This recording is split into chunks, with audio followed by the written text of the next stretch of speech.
Il y a des jours où le Paris Saint-Germain ne fait pas qu'aligner des joueurs sur le terrain. Il devient le théâtre d'un véritable roman collectif où tension, blessures, choix stratégiques et rivalité interne se mêlent pour créer un suspense que même les meilleures séries Netflix pourraient envier. Le dernier revers face à Monaco, ce 3-1 qui a enflammé les réseaux et déclenché une avalanche de critiques, a été pour beaucoup le signal d'alarme. Le PSG n'a pas renforcé son effectif cet été et voilà où ça mène. Pourtant, derrière les commentaires et les tweets enflammés, la réalité est bien plus nuancée. Oui, certains joueurs sont visiblement à bout de souffle. Les plus assidus ont enchaîné les matchs avec de petites douleurs persistantes, subissant un rythme infernal qui aurait fait flancher n'importe quel athlète. Oui, certains ont dû puiser au-delà de leurs limites physiques pour répondre aux exigences d'un calendrier surchargé et d'un style de jeu exigeant. Et pourtant, malgré ces contraintes, malgré ces signes visibles d'usure, le PSG continue de tenir ses objectifs. Trophée des champions déjà dans la vitrine, première place en Ligue 1 solidement consolidée, qualification assurée pour la Ligue des champions et une présence encore active en Coupe de France. Les indicateurs parlent d'eux-mêmes, le club ne vacille pas. Là où d'autres équipes auraient déjà montré des signes d'essoufflement, le PSG persiste, tenace, résistant aux tempêtes physiques et mentales qui frappent régulièrement ses joueurs. Pour comprendre cette situation, il faut dépasser le simple constat des résultats et plonger dans la dynamique humaine qui anime le vestiaire. Après des années à courir derrière un rêve, à accumuler déception et frustration, atteindre enfin le sommet européen, même partiellement, provoque une réaction naturelle, la décompression. Et cette décompression, loin d'être un signe de défaillance, est au contraire le reflet d'une humanité assumée derrière le professionnalisme. Direction, staff, joueurs, tous ressentent ce relâchement après tant d'années à poursuivre le Graal européen. Les corps réclament du repos, les esprits ont besoin de souffler et parfois la concentration peut vaciller quelques instants. Mais derrière ces signes de fatigue se cache une vérité essentielle.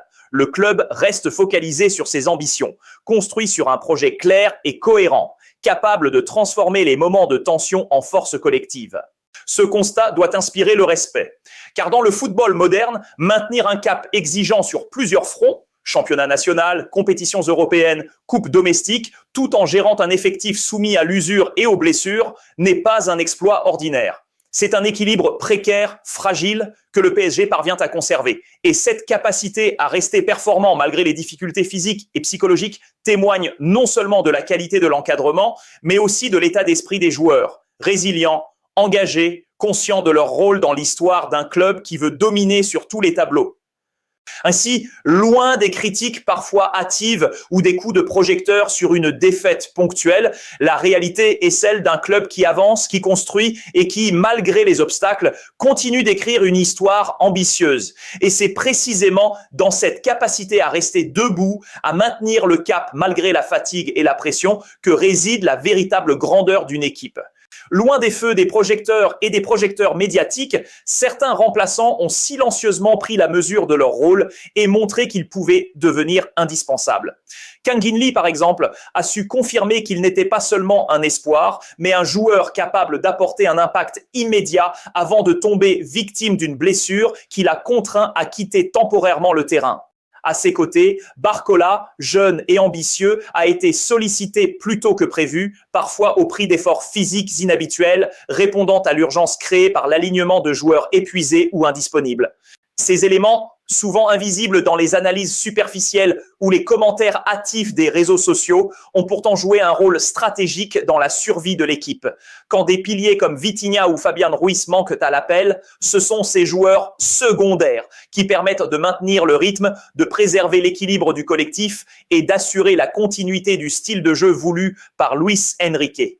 Leur contribution, discrète mais vitale, illustre parfaitement que le succès d'une équipe ne repose jamais uniquement sur ses stars, mais sur la profondeur et la résilience de son effectif.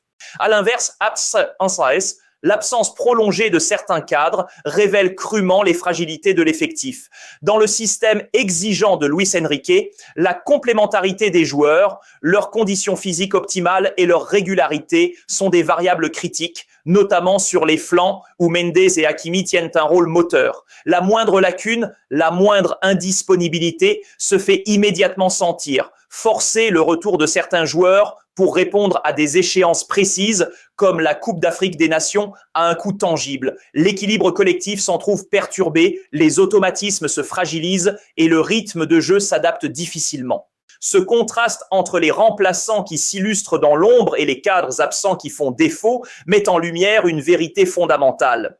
La réussite d'un club moderne ne se mesure pas uniquement aux performances des stars, mais à la capacité de chaque joueur, titulaire ou non, à répondre aux exigences d'un calendrier impitoyable et à soutenir le collectif. Dans ce contexte, chaque sortie de balle, chaque effort supplémentaire, chaque décision tactique prend une importance capitale. Et c'est précisément cette alchimie subtile entre stars, jeunes talents et remplaçants qui permet au PSG de rester compétitif, même dans les moments de turbulence et de blessures répétées.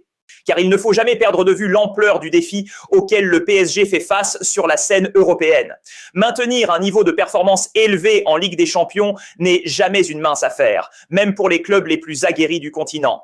L'an dernier, la deuxième moitié de saison a été tout simplement remarquable. Domination dans le jeu, maîtrise tactique, individualité brillante et collectif cohérent. Et réussir à reproduire ou même à maintenir ce niveau sur une deuxième saison consécutive est une prouesse que très peu de clubs peuvent se targuer d'accomplir. Regardons autour de nous, Arsenal, malgré un effectif solide et une progression constante, peine à conserver une régularité sur 2 saisons. Le Bayern Munich, véritable machine allemande, est la seule équipe capable de combiner quantité et qualité sur la durée. Le Barça, avec un effectif moins fourni mais une intensité remarquable, doit sans cesse jongler avec blessures et formes fluctuantes. Manchester City, pourtant armé jusqu'aux dents, connaît aussi ses moments de doute et de déséquilibre. Même les géants européens, avec des moyens colossaux et des infrastructures optimales, ne parviennent pas à maintenir une cadence parfaite d'une saison sur l'autre.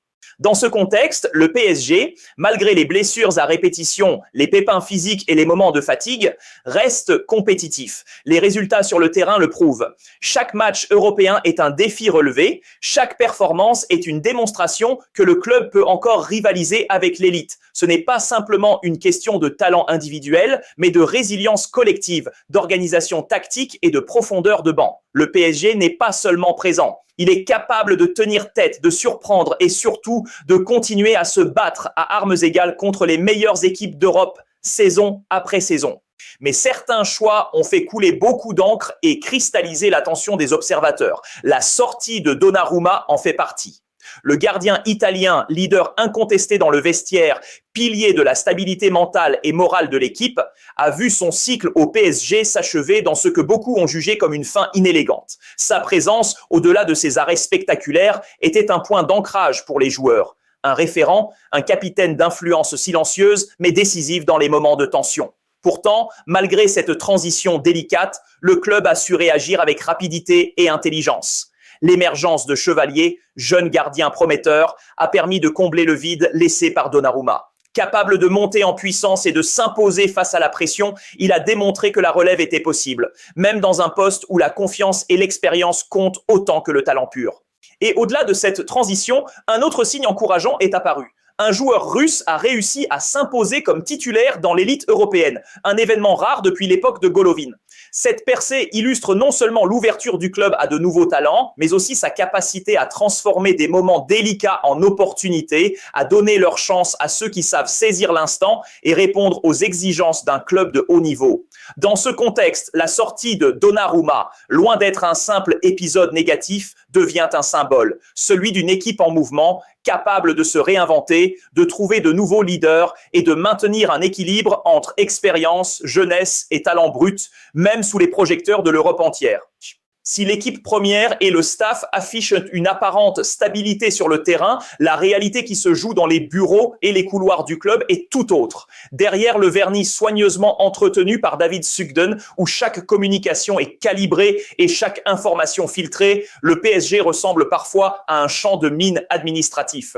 Dans l'ombre, les décisions contestables se succèdent, les promotions ne suivent pas toujours le mérite, mais souvent les affinités politiques ou les réseaux personnels et certaines affaires délicates sont habilement étouffées pour ne jamais atteindre la lumière. Des millions d'euros sont ainsi brûlés à cause de choix mal coordonnés, comme ce changement d'hôtel totalement improvisé pour la Coupe du Monde des clubs à New York, où le club a dû assumer seul des dépenses considérables pour répondre aux caprices d'une organisation interne mal pensée. Et pourtant, tout cela reste invisible pour le grand public. Les scandales internes, les luttes de pouvoir, les manipulations d'informations sont verrouillées avec un soin extrême.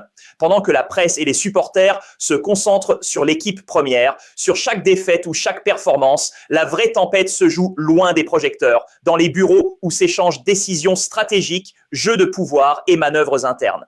C'est là un paradoxe fascinant du PSG. Sur le terrain, la cohésion, la discipline et la résilience transparaissent, alors que dans les coulisses, le club ressemble à un organisme vivant, complexe, parfois chaotique, où chaque mouvement peut avoir un impact sur l'équilibre général. Comprendre cette dynamique, c'est saisir pourquoi, malgré les critiques publiques et les débats médiatiques, le club parvient à maintenir un cap sportif exigeant. Parce que dans ce chaos invisible, un ordre précis est maintenu, fragile mais indispensable pour que la machine PSG continue de tourner. C'est peut-être là que réside le paradoxe le plus fascinant du PSG. Sur le terrain, l'équipe sportive tient bon, malgré la fatigue, les blessures et les pressions constantes. Dans les coulisses, le staff est aligné autour d'un projet clair et ambitieux, et la direction, discrète mais stratégique, parvient à protéger ce fragile équilibre. Tout cela se déroule dans un contexte complexe où se mêlent conflits internes, scandales étouffés et communication ultra contrôlée, orchestrée avec un savoir-faire rare. Jamais dans l'histoire récente du club, la synergie entre la direction et le coach n'a été aussi manifeste. Pas d'interférence, pas de lutte de pouvoir direct pour imposer des choix sportifs. Un alignement exceptionnel qui permet au projet de se déployer avec cohérence et ambition. C'est cette stabilité, souvent invisible pour le public, qui constitue le socle du succès du PSG cette saison.